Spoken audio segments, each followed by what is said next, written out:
नमस्कार, मैं हूं निखिल और आप देख रहे हैं दी लल्लन टॉप शो। कोरोना गया या नहीं, ये सवाल अचानक हमारे सामने आकर खड़ा हो गया। चीन में कोरोना से मचे हाहाकार को हम बहुत दिनों से देख ही रहे थे, लेकिन न सरकार और न ही जनता प्रभावित नजर आ रही थी। लेकिन 21 दिसंबर की सुबह से अचानक कोरोना, उसके वेरिएंट, आर फैक्टर, वैक्सीनेशन आदि पर बात शुरू हो गई, जो कि अच्छी बात है। दूसरों की गलती से सबक लेना समझदारों के गुण होते हैं, तो हमें चीन जैसी हालत से बचने के लिए सतर्कता तो बरतनी ही चाहिए और इसके लिए बात भी जरूरी है। लेकिन बात अगर इतनी ही सीधी होती तो फिर दिन भर चर्चा का विषय बनती नहीं। 20 दिसंबर के रोज केंद्रीय स्वास्थ्य मंत्री ने राहुल गांधी को एक पत्र लिखकर भाजपा सांसदों द्वारा जताई गई चिंता से अवगत कराया। चिंता कौन सी थी? राजस्थान में चल रही भारत जोड़ो यात्रा से फैल रही कोविड महामारी। इसके बाद दो अनुरोध थे कि कोरोना प्रोटोकॉल का पालन हो या फिर पब्लिक हेल्थ इमरजेंसी का ध्यान रखते हुए यात्रा को देश हित में स्थगित कर दिया जाए। जैसा कि अपेक्षित ही था, कांग्रेस हमलावर है, उनकी ओर से भी ट्वीट और बयान आ रहे हैं और भाजपा भी स्वास्थ्य मंत्री को कवर फायर दे रही है। तो बड़ी खबर में हम दोनों चीज़ों पर गौर करेंगे। कोरोना महामारी से अब कितना खतरा है, इस पर हमें कैसे तैयारी करनी चाहिए उस पर, और जो राजनीति हो रही है वो कितनी कोविड पॉजिटिव या नेगेटिव है इस पर भी। रोज की तरह सुर्खियां भी होंगी, लेकिन पहले इस सवाल पर चर्चा की क्या 2023 की शुरुआत कोविड के साए में होने वाली है।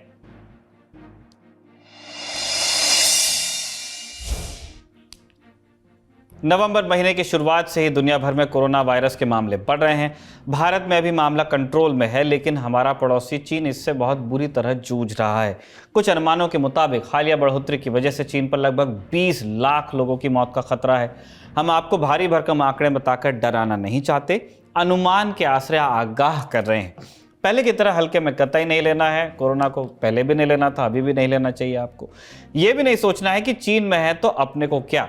इसी सोच ने पिछली बार दशा हमारी खराब की थी। सचेत रहना जरूरी इसलिए भी है क्योंकि एक महामारी विशेषज्ञ ने तो ट्वीट भी कर दिया कि अगले कुछ महीनों में चीन की 60% आबादी संक्रमित हो सकती है। लेकिन भारत में कोरोना संक्रमण, खतरे और गाइडलाइन के बीच राजनीति भी आकर खड़ी हो गई है। स्वास्थ्य मंत्री की चिट्ठी के बारे में हमने आपको बता दिया शुरू में, अब उनका आप बयान भी सुनिए। देश के हेल्थ मिनिस्टर अपना दायित्व अदा करता हो, कोविड प्रोटोकॉल का पालन करके कोविड ना फैले उसके लिए कोई मार्गदर्शक सूचना जारी करे, तो उसके खिलाफ भी प्रश्न उठाना मैं मानता हूं कि ये मेरे कर्तव्य निर्वहन करने के लिए बाधा रूप है। बकौल मांडविया यात्रा को लेकर चिंता सांसदों ने जताई थी। इनमें राजस्थान के पाली से भाजपा सांसद पीपी चौधरी भी हैं। उनकी बात भी आप सुन लीजिए। मैंने चिट्ठी लिखी कि जब हिमाचल प्रदेश के मुख्यमंत्री कोविड पॉजिटिव होते हुए भी राहुल गांधी के साथ भारत जोड़ो यात्रा में 14 किलोमीटर चले, उन्होंने उनसे गले भी मिले, उनके और भी जो उनके पार्टी के लोगों से गले मिले, हजारों की संख्या में वो लोग चले। तो आप सोच सकते हैं कि जिस हिसाब से कोविड एक संक्रमण डिजीज है, तो उस हिसाब से और लोगों में भी वो फैला होगा। तो ऐसे में मेरा चिट्ठी लिखना जरूरी था कि ये राजस्थान में फैलता है तो हमारे राजस्थान की जनता के लिए तो ये खतरनाक सिद्ध हो सकता है, लेकिन पूरे देश के लिए भी हो सकता है। दरअसल सारा विवाद हिमाचल के सीएम सुखविंदर सिंह सुक्खू के पॉजिटिव होने के बाद शुरू हुआ। पीपी चौधरी ने चिट्ठी तो लिखी, लेकिन ये कहना मुश्किल है कि हिमाचल के मुख्यमंत्री कोविड पॉजिटिव हुए कब थे। उनके संक्रमित होने का खुलासा तब हुआ जब वो सीएम पद की शपथ लेने के बाद प्रधानमंत्री से मिलने दिल्ली आए। प्रधानमंत्री से मुलाकात से पहले प्रोटोकॉल के तहत सीएम साहब का कोविड टेस्ट हुआ तो वो पॉजिटिव पाए गए, जिसके बाद उनकी पीएम से मुलाकात रद्द हो गई। चिट्ठी और भाजपा सांसदों की चिंताओं पर कांग्रेस की तरफ से भी जवाब आ गया है। राजस्थान के मुख्यमंत्री अशोक गहलोत ने ट्वीट करके लिख दिया, राजस्थान में भारत जोड़ो यात्रा 21 दिसंबर की सुबह पूरी हो गई, पर यहां उमड़ी भारी भीड़ से भाजपा एवं मोदी सरकार इतनी घबरा गई है कि केंद्रीय स्वास्थ्य मंत्री 20 दिसंबर को श्री राहुल गांधी को राजस्थान में कोविड प्रोटोकॉल की पालना करने हेतु पत्र लिख रहे हैं। ये स्पष्ट दिखता है कि भाजपा का उद्देश्य बढ़ते जन समर्थन से घबराकर भारत जोड़ो यात्रा को डिस्टर्ब करने का है। 2 दिन पहले प्रधानमंत्री जी ने त्रिपुरा में रैली की थी, जहां किसी भी कोविड प्रोटोकॉल की पालना नहीं हुई। कोविड की दूसरी लहर में पीएम ने बंगाल में बड़ी रैलियां की थी। अगर केंद्रीय स्वास्थ्य मंत्री का उद्देश्य राजनीतिक ना होकर उनकी चिंता जायज है, तो उन्हें सबसे पहला पत्र तो प्रधानमंत्री को लिखना चाहिए था। यहाँ तक जो हमने पढ़ के सुनाया ये गहलोत के ट्वीट का हिस्सा था।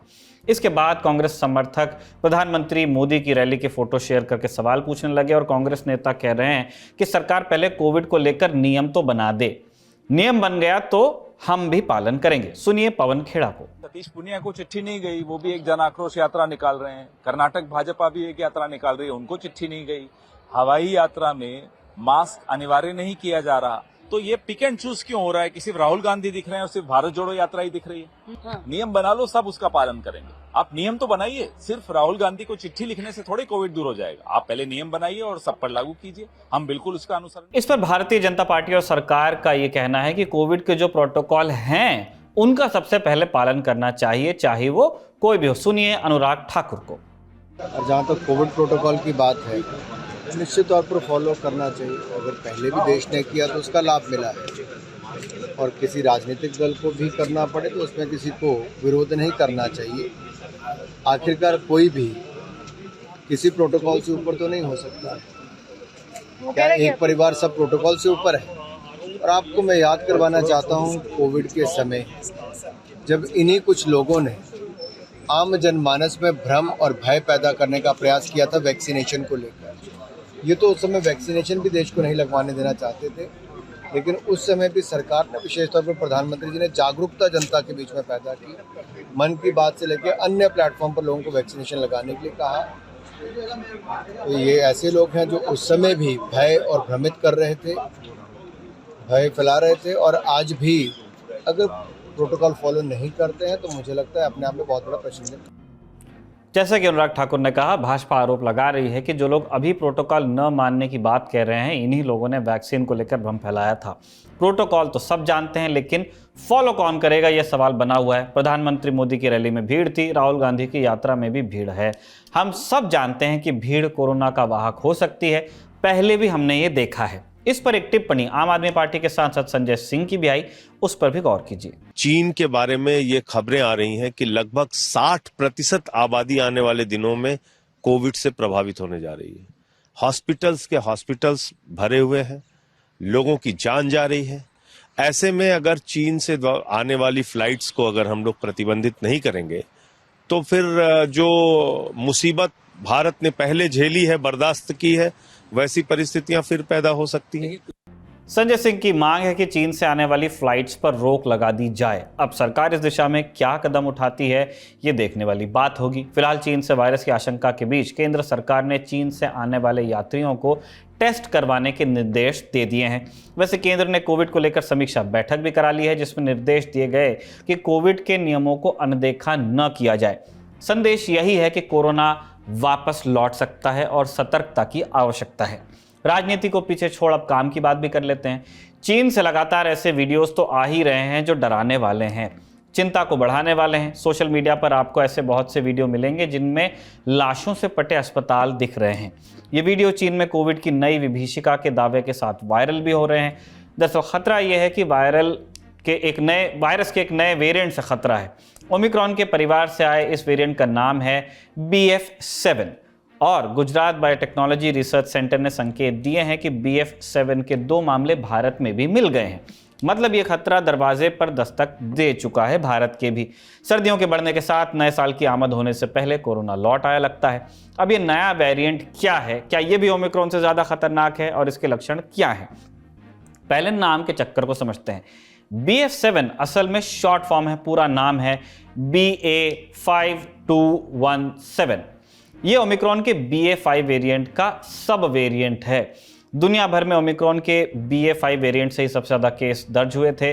कुल केसेस का करीब 76.2% मामला जितना आया था वो इसी वेरिएंट का था। हालांकि भारत में BA4 और BA5 सब वेरिएंट बहुत नहीं फैले। हमारे यहाँ BA275 के सबसे ज़्यादा मामले हैं। म्यूटेशन और ये नया नाम का चक्कर क्या है वो बताते हैं। केरल में Covid expert doctor Rajeev Jayadevan ने नए सब वेरिएंट पर इंडिया टुडे से बात की थी। तब उन्होंने बताया था कि कोरोना वायरस म्यूटेट कर चुका है और म्यूटेट करके कई वेरिएंट और सब वेरिएंट बना लिए हैं उसने। इस प्रक्रिया को कन्वर्जेंट एवोल्यूशन कहा जाता है। इन सब वेरिएंट्स को BA2752, दूसरा नाम आ रहा है इसके बाद BF7 और BQ11 जैसे नाम दिए गए हैं। ये नाम इस बात से तय होते हैं कि कौन सा सब वेरिएंट किस वेरिएंट से बना है। इसे थोड़ा और आसान करके समझते हैं। आप ऐसे समझिए कि जैसे भारत के कुछ इलाकों में नाम के पीछे या आगे पिता या पति का नाम लगाने का रिवाज है, इसी तरह BA.5 वेरिएंट है और BA.5.2.17 या BF.7 सब वेरिएंट है। सुनिए इस पर एक्सपर्ट्स क्या कहते हैं। में 3 विशेष कारणों से फैल रही है। एक तो उनका वैक्सीनेशन प्रोग्राम पूरी तरह से पूरा सोसाइटी को कवर नहीं किया है। दूसरा मेन फैक्टर है जो ओमिक्रॉन सब वेरिएंट चाइना में रिपोर्ट हुआ है, वो री इन्फेक्शन रेट उसका बहुत ज्यादा है। थर्ड फैक्टर है उधर ओवर पॉपुलेशन। ये 3 की वजह से पॉपुलेशन के अंदर बहुत ज्यादा फैल रहा है और चाइना आज तक हमेशा से अंडर रिपोर्ट किया है कोविड-19 डिजीज के बारे में, और कितना बीमारी उनके अंदर फैली हुई है। अलग अलग न्यूज एजेंसी से ये रिपोर्टेड है कि ऑलमोस्ट 60% पॉपुलेशन चाइना की आज की तारीख में कोविड-19 डिजीज से पीड़ित। चीन से जिस तरह की रिपोर्ट्स आ रही हैं उनसे तो संकेत यही मिलता है कि BF.7 बाकी ओमिक्रॉन सब वेरिएंट से ज्यादा खतरनाक है। इसकी संक्रामक क्षमता सबसे ज्यादा बताई जा रही है, तेजी से यह फैलता है। BF.7 से संक्रमित व्यक्ति 10 से 18 लोगों को इन्फेक्ट कर सकता है।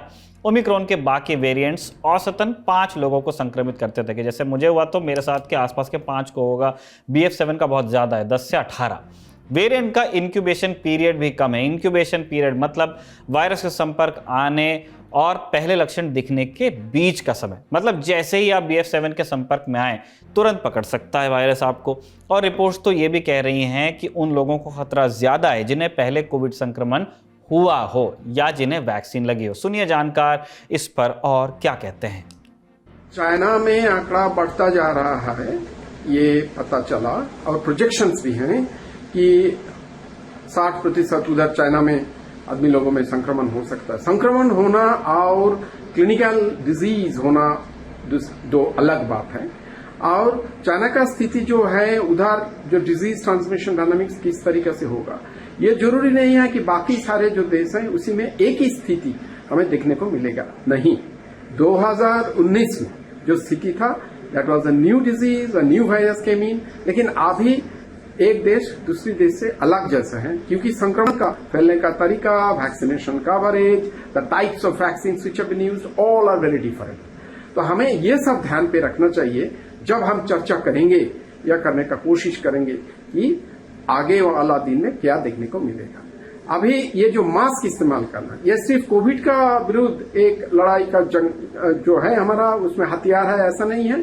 टीबी का खिलाफ भी वो एक प्रोटेक्शन देता, विरोध भी एक प्रोटेक्शन देते हैं, या अदर रेस्पिरेटरी वायरसेस का बारे में भी प्रोटेक्शन मिलता है मास्क से।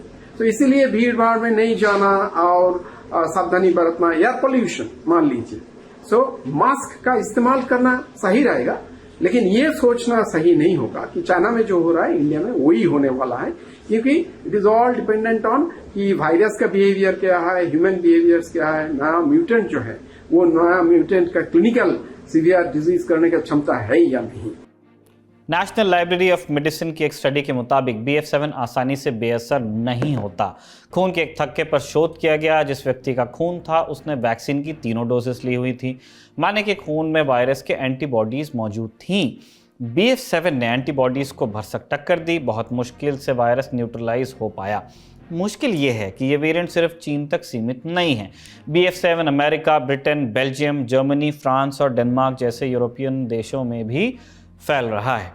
अब तो भारत में भी इसके 2 केस आने की बात है, जैसे हमने आपको पहले बताया। इसके लक्षण पिछले वाले से थोड़े अलग हैं, पिछले कोरोना से। राष्ट्रीय तकनीकी सलाहकार ग्रुप NTAGI में वैक्सीनेशन के चेयरमैन डॉक्टर NK अरोड़ा ने बताया कि बदन दर्द इसका सबसे प्रमुख लक्षण है। अगर किसी को लंबे समय से शरीर में दर्द हो रहा है तो उसे कोविड टेस्ट करवा लेना चाहिए। इसके अलावा गले में खराश, थकान, कफ और बहती नाक भी लक्षण हो सकते हैं। डी ललन टॉप ने mygov.in पर मौजूद जानकारी को देखा है। कोविड डाटा सेक्शन पर जाएंगे आप तो आपको जिलावार पॉजिटिविटी एनालिसिस मिल जाएगा। ये मैं 21 दिसंबर की बात बता रहा हूँ। पॉजिटिविटी एनालिसिस क्या है कि जितने सैंपल जांचे गए उनमें से कितनों में कोरोना वायरस मिला। सबसे ताज़ा एनालिसिस जो अभी मौजूद है वेबसाइट पे वो है 10 से 16 दिसंबर के हफ्ते का। इसके मुताबिक पूरे देश के 750 से भी ज़्यादा ज़िलों में एक ऐसा ज़िला है जहां पॉजिटिविटी 10% के ऊपर है, मिजोरम का सिरचिप। 4 जिलों में पॉजिटिविटी रेट 5 से 10% के बीच है। अरुणाचल प्रदेश का एक ज़िला है, हिमाचल का एक ज़िला है, मणिपुर और मेघालय का एक ज़िला है। जनरली कम पॉपुलेशन वाले स्टेट्स की बात हो रही है। 687 ज़िले ऐसे हैं जिनमें पॉजिटिविटी 5% से नीचे है। इन 687 जिलों में पॉजिटिविटी का औसत है 0.14%।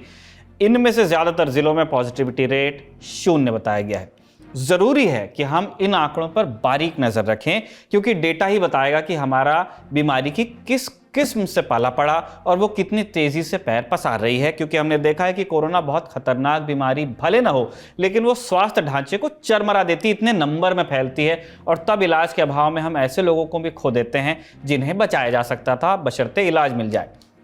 केंद्र को चाहिए कि पूरे देश में वेंटिलेटर्स और ऑक्सीजन की सप्लाई का तुरंत एक सख्त ऑडिट करा ले, ताकि अगर महामारी की 2 विनाशकारी लहरों के सबक लागू होने से रह गए हों तो समय रहते कदम उठाए जा सकें। अगर खतरा है तो किसी भी तरह की भीड़ पर रोक लगाई जाए, चाहे वो सत्ता पक्ष की हो या फिर विपक्ष की। लेकिन महामारी के आर्थिक असर वाले पहलू पर भी बराबर ध्यान रहे, इसीलिए कोई भी कदम उठाने से पहले डेटा पर ध्यान जरूर दिया जाए, साथ ही विशेषज्ञों की सलाह पर भी। हमने आपको बीमारी के खतरे बता दिए, लक्षण बता दिए, राजनीति तो बता ही दी। अब आपकी सुरक्षा अपने हाथ में, सवारी अपने सामान की स्वयं जिम्मेदार। ये थी हमारी बड़ी खबर। अब सुर्खियों की बारी।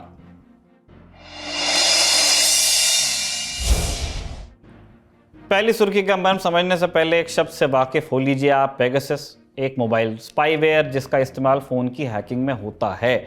इसे इजरायली कंपनी NSO ग्रुप बनाती है। कंपनी दावा करती है कि वो पेगासस सिर्फ और सिर्फ सरकारों को बेचती है। इसे लेकर संसद में कई बार हंगामा हो चुका है, जिसे आप दी ललन टॉप शो में देख भी चुके। आज भी ये शब्द संसद में सुनाई दिया।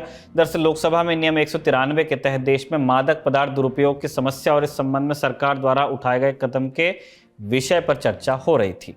इस दौरान कांग्रेस सांसद गौरव गोगोई ने पेगासस की आड़ में सरकार पर जो आरोप लगाए, पहले आप उनको सुनिए। ये बताइए कि आप इंटेलिजेंस का आप किस प्रकार का इस्तेमाल करें, सर्वेलेंस का आप किस प्रकार का इस्तेमाल करें। आप बार बार हमारे ऊपर तो स्नूपिंग कर देते हैं, हमारे मोबाइल फोन पे पेगासस लगा देते हैं, पत्रकारों पे पेगासस लगाते थे। आप मुझे बताइए पेगासस के द्वारा आपने कितने ड्रग्स नारकोटिक्स के माफिया को आपने पकड़ा है। आप जो सर्वेलेंस हम पे लगाते हैं, आपने कितने ड्रग्स के माफिया, बड़े बड़े माफियाओं को आपने सर्वेलेंस के द्वारा पकड़ा है, आप ये भी हमको बताइए। गौरव गोगोई ने सदन में सरकार पर पत्रकारों और नेताओं की जासूसी करने का आरोप लगाया, जिसके जवाब में गृह मंत्री अमित शाह की ओर से क्या आपत्ति जताई गई वो आप सुनिए। इनके पास एक भी आधार हो किसी पत्रकार का, नेता का, उनके खुद का, यहां रखना चाहिए सदन पर। मान्य अध्यक्ष, सदन गंभीरता के साथ बहस के लिए है, स्वच्छंदी राजनीतिक आरोपों के लिए नहीं है सदन। हर सदस्य ने बोलते वक्त इसकी तथ्य को यहां रखने की पात्रता रखने के बाद बोलना चाहिए। सर, मेरा फिर आग्रह है कि अगर मेरी से कोई गलती हुई है तो सरकार ये कबूल करे कि पेगासस का इस्तेमाल नहीं करती। आपको कहना है साहब, इन्होंने कहा है कि इस्तेमाल हुआ है, उन पर हुआ है, आप तथ्य रख दो। बाकी तो सुप्रीम कोर्ट ने तय कर लिया भाई, बदनामी नहीं है आपके नेता की तरफ। आदेश दीजिए सर, तो हम क्या कर सकते हैं। आदेश दीजिए। ड्रग्स की समस्या का मुद्दा कल भी लोकसभा में उठा था, बीता हुआ कल। गृह मंत्री अमित शाह को आज इस पर जवाब देना था। उन्होंने ड्रग्स को लेकर सरकार की नीतियों के बारे में क्या बताया, अब आप वो सुनिए।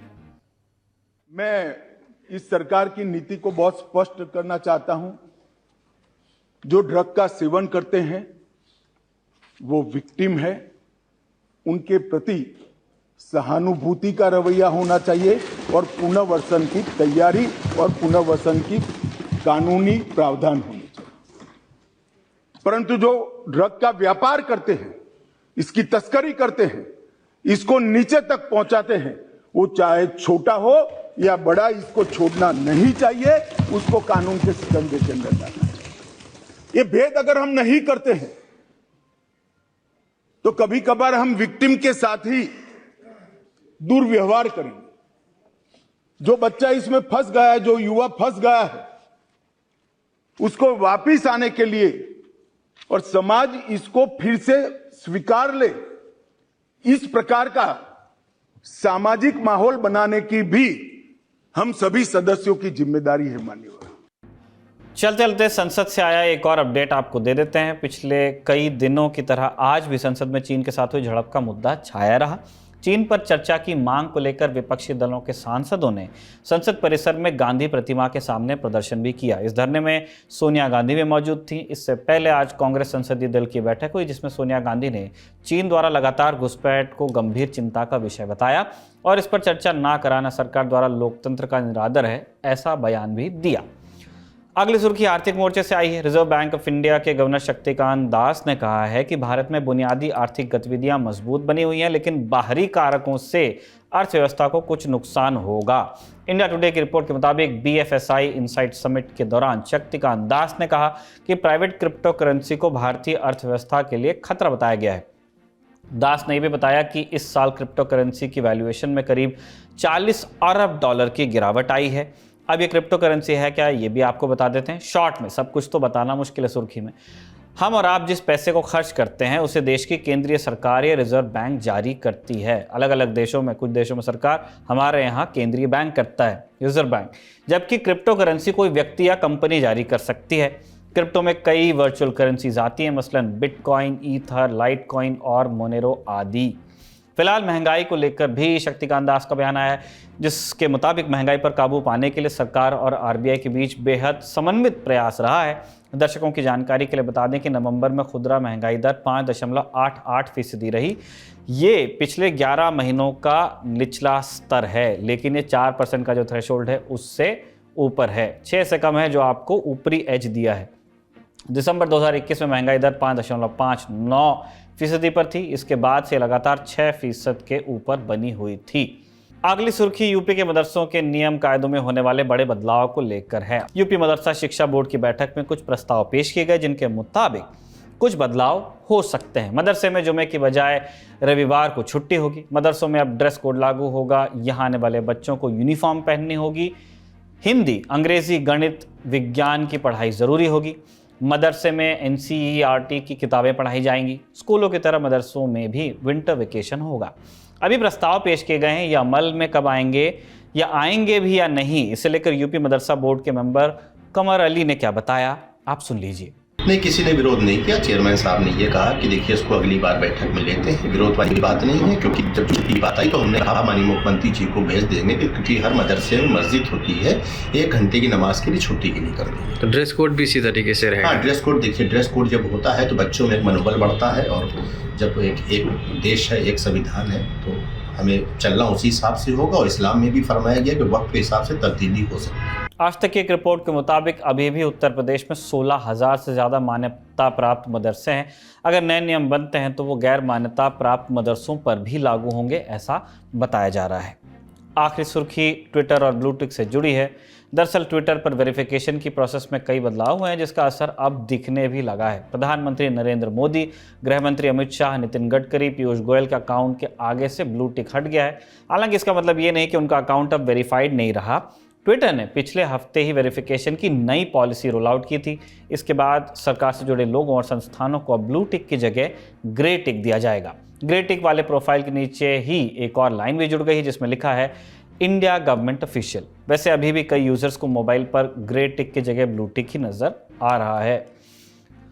एक और सुर्खी है शिवसेना से राज्यसभा सांसद संजय राउत के एक बयान से ये बनी है। पहले आप वो बयान सुनिए। के बात इंच की नहीं है। वैसे तो उनकी सरकार जो दिल्ली में बैठी है वो भी इंच की भाषा करते हैं कि चाइना को इंच भी नहीं देगी, लेकिन चाइना घुस गया है। चाइना घुस, हम भी घुसेंगे। घुसने के लिए हमें किसी की परमिशन की जरूरत नहीं है, लेकिन हम मानते हैं ये देश एक है, ये मसला बातचीत से सुलझ सकता है। लेकिन कर्नाटक के मुख्यमंत्री जानबूझकर आग लगा रहे हैं, इसलिए कि महाराष्ट्र में एक इतनी कमजोर सरकार बैठी है जो इस विषय पर भूमिका नहीं लेती। जिस विषय पे 100 से भी ज्यादा लोगों ने बलिदान दिया है, उसके ऊपर अगर राज्य के मुख्यमंत्री, उप मुख्यमंत्री अपनी भूमिका भी नहीं लेते तो मुंबई जैसे लोग आवाज चढ़ाकर, बड़ा चढ़ाकर बात तो करेंगे ही। हमारा कोई व्यक्तिगत झगड़ा नहीं है सरकार से या राज्य कर्नाटक के लोगों से। ये 70 साल पुराना मसला है, ये मानवता का मसला है। लोगों के ऊपर वहां अन्याय अत्याचार हो रहा है, एट्रोसिटीज हो रही है, उसके खिलाफ हमारी आवाज उठ रही है।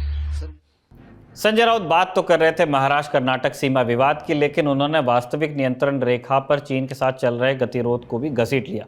गृह मंत्री अमित शाह कह तो चुके हैं कि चीन ने भारत की जमीन पर कोई नया अतिक्रमण किया नहीं, लेकिन विपक्ष इससे संतुष्ट नहीं है। संजय राउत ने आज चीन की बात की थी, लेकिन 2 दिन पहले वो अंग्रेजी अखबार इंडियन एक्सप्रेस से बात करते हुए पाकिस्तान अधिकृत कश्मीर का जिक्र भी कर चुके हैं। उन्होंने कहा था कि सरकार पाक अधिकृत कश्मीर को भारत में मिलाने की बात करती है क्योंकि ये लोगों की मांग है। इसी तरह बेलगावी के लोग 70 साल से महाराष्ट्र में मिलना चाहते हैं। अगर लोगों की मांग पीओके के मामले में मानक है तो ये बात बेलगावी पर लागू क्यों नहीं होती, ये संजय राउत का सवाल था। रही बात महाराष्ट्र कर्नाटक के बीच सीमा विवाद की, तो सरकार से बाहर बैठी राष्ट्रवादी कांग्रेस पार्टी एनसीपी और शिवसेना का उद्धव धड़ा इस मुद्दे को लेकर एकनाथ शिंदे सरकार पर हमलावर है। कर्नाटक विधानसभा का शीत सत्र बेलगावी में भी हो रहा है और महाराष्ट्र एकीकरण समिति और एनसीपी के प्रदर्शनकारी बेलगावी सीमा पर ही प्रदर्शन करना चाहते हैं, जिसके चलते तनाव है। एनसीपी और शिवसेना का उद्धव गुट इस मुद्दे को महाराष्ट्र विधानसभा में भी उठा चुका है। इस पर मुख्यमंत्री शिंदे कह चुके हैं कि केंद्रीय गृह मंत्रालय के स्तर पर गतिरोध दूर करने का प्रयास चल रहा है, सो अब राजनीति की आवश्यकता नहीं है। वैसे कर्नाटक विधानसभा 20 दिसंबर को ही एक सुर में कह चुकी है कि वो अपनी जमीन महाराष्ट्र को देना नहीं चाहती। मुख्यमंत्री बोम्मई इस बाबत विधानसभा के दोनों सदनों में सर्वसम्मति से एक प्रस्ताव भी पास कराना चाहते हैं। इसके बाद महाराष्ट्र सरकार के मंत्रियों ने कह दिया था कि अगर वो भी ऐसा कर सकते हैं, वहां अगर प्रस्ताव पास होता है, और बोम्मई को ऐसे बयानों से बचना चाहिए, वरना महाराष्ट्र स्थित बांधों से कर्नाटक की ओर पानी छोड़ने पर विचार करना पड़ जाएगा। वैसे हम दोनों सूबों के नेताओं और मंत्रियों को गृह मंत्री अमित शाह की वो अपील याद दिलाना चाहते हैं जिसमें उन्होंने स्टेटस को बनाए रखने की मांग की थी। चलते चलते आप ये सुंदर और पॉजिटिव वीडियो देखें। कुछ लड़कियां खुशी से नाच रही हैं। बताया जा रहा है कि ये महिला पुलिसकर्मी है। लोगों ने सवाल उठा दिए कि ऐसा कैसे हो गया, पुलिसकर्मी नाच कैसे सकते हैं। तो हमें लगा कि हम उन्हें याद दिलाएं कि ऐसा कोई काम जिसमें कोई खुश हो रहा हो, खुशी से नाच रहा हो, वो ज़रूर करना चाहिए। पॉजिटिव रहिए, पॉजिटिविटी फैलाइए, मन करे तो नाचिए। रही बात पुलिसकर्मियों की, तो ऑफ ड्यूटी वो क्या करते हैं इससे किसी को कोई मतलब नहीं होना चाहिए। ये था आज का दी ललन टॉप शो। अगले एपिसोड में आपसे मुलाकात होगी, इस उम्मीद के साथ लेते हैं विदा। देखते रहिए दी ललन टॉप। आपके ज्ञान की गहराई नापने के लिए आ गई है ललन टॉप क्विज। मौके पर दो जवाब और मौके पर ही पाओ इनाम। सोमवार से शुक्रवार रात 9 बजे सिर्फ ललन टॉप ऐप पर। याद रखो कक्का की बात जो कही गई है नॉलेज पर। हाल लगाओ हाल फायदा, दे लगाओ का फायदा। तो फटाक से डाउनलोड करो ललन टॉप ऐप और आ जाओ 9 बजे क्विज खेलने के लिए हमारे साथ।